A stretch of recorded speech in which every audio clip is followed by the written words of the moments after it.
I haven't seen a game do that in a long time. But besides Ubisoft doing that, Assassin's Creed Unity I'm currently playing because it was very buggy and glitchy.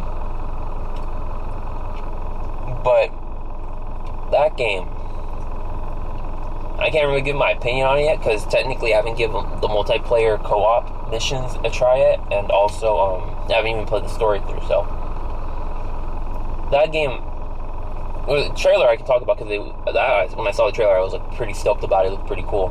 What would have been bomb with that game if they would have done it was 2-player offline co-op.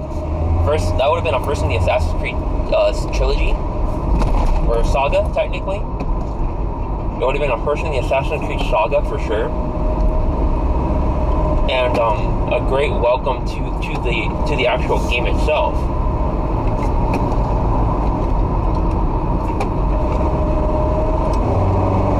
And a great addition to the game itself. Because I mean, Assassin's Creed Unity, when I saw the trailer, I was like, oh shit, 4 assassins. 4 different main characters. You know, I thought they were gonna probably pull off a Grand Theft Auto with that, but it's coming around to Syndicate. That's what they're gonna do with Assassin's Creed Syndicate. They're gonna actually pull off a Grand Theft Auto 5, where you can switch in between 2 characters instead of 3. But hey, you know what? When Grand Theft Auto, when Rocksteady did that, I mean Rockstar, forgive me, Rockstar, forgive me. When they did Grand Theft Auto 5. I was impressed. I can play 3 characters on the fly, and not only that, I can also but besides Rockstar doing such a good job in creating that ideal right there.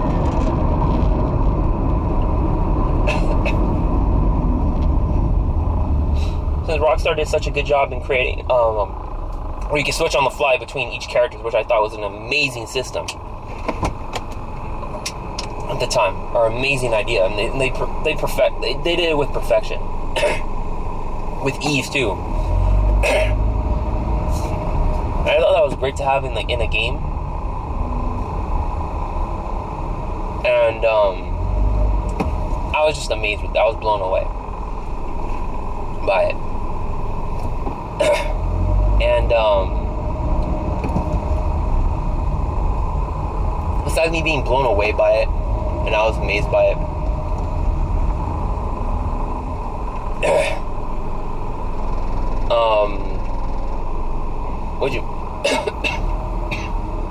not only was I amazed and being blown away by it, and I really wish they incorporated that into Unity, because honestly, that would have been bomb, switching between 4 characters on the fly, them doing their own thing in the mechanics, because they could have done it. And then you can play as any one of the four assassins. If you don't have any, online, they should have had online drop-in, drop-out co-op kind of a thing too, going for that game. Even though that would have been really big and really ambitious. I know Ubisoft could have pulled it off, and that would have been so bomb, to see that, especially if it was a single player thing. In that, oh my god, Unity would have been bomb. I mean, I don't know, because I'm not gonna judge Unity right now, but a lot of people say it's like very average for an Assassin's Creed game. It's not like up there with Black Flag, and it's more like not even up there with Ezio Saga, to be honest with you. But I think honestly, Assassin's Creed, or Ubisoft at this point with Assassin's Creed, they're just going for that single individual stuff, individual installments in the game. Because now you're playing as some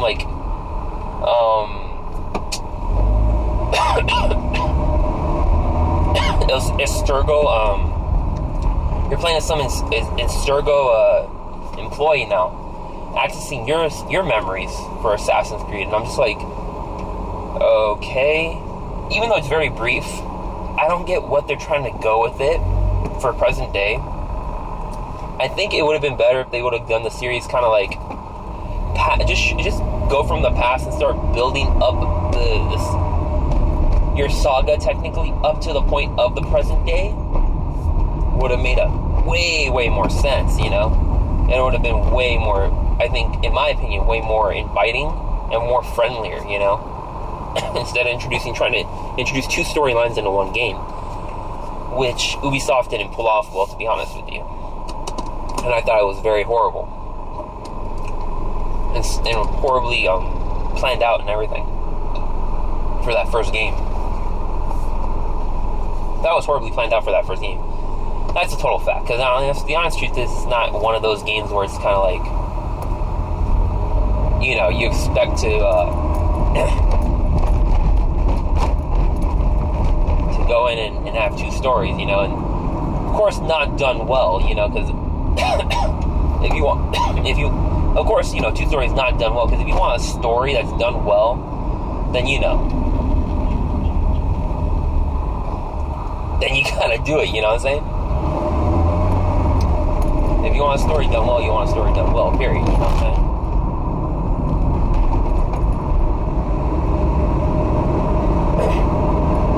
And, that's it, practically, you know?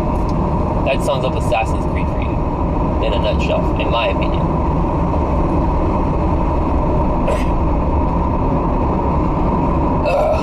Syndicate, I'm looking forward to, because it looks like it's going to be really good. It takes place in London, 18-something.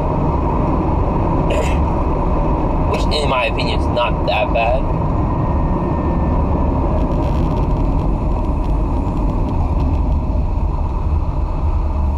Besides me having a fucking maniac behind me driving like an idiot. But yeah, I mean, that's my sum up on Assassin's Creed.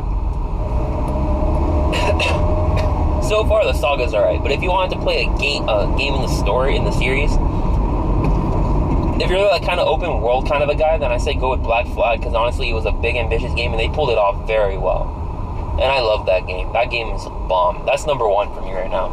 And then number two would be Ezio's trilogy. If you're more like, if you want like countless hours of like just like a good story from beginning to end, very solid, Ezio's trilogy, it's really good. Because it starts from him when he's at his youth to his midlife and then to his end of an assassin. So he was one of the more popular assassins just because his story arc was really good. And he had, you know, even though it's a tale of revenge for the first two games, and then the third one he's kind of like completing his sole purpose as an assassin to conclude the story and make it as a well-rounded experience. I personally feel they did a good job there, you know. But besides that, the real concept behind everything is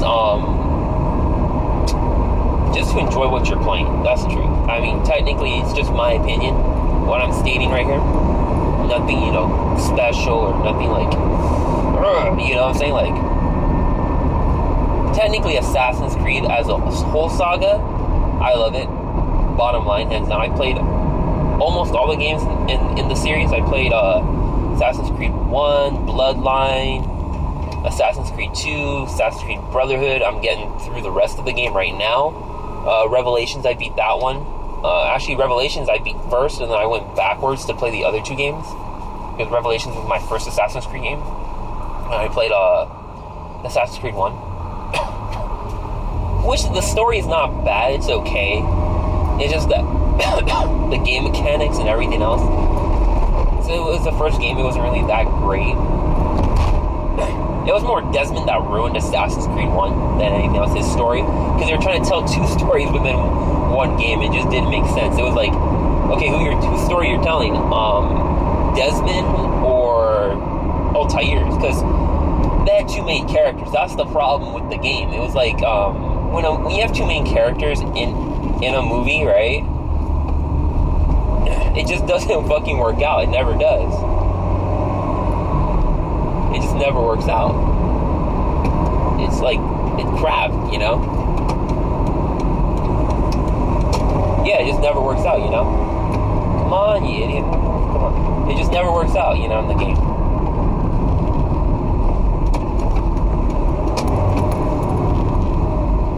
never works out. That's the point that I'm trying to get at.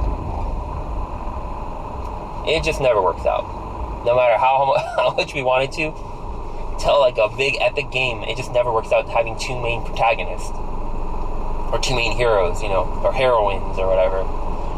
It just never works out because normally it kills a fucking game, you know. I mean, who you're trying to tell? It's like, who's the stronger character? I felt like in Assassin's Creed 2, the reason why Ezio stood out way more than Altair is because he was relatable, you know, in so many ways. You know, the swag, tough, cute guy kind of a thing, charming and also arrogant, you know.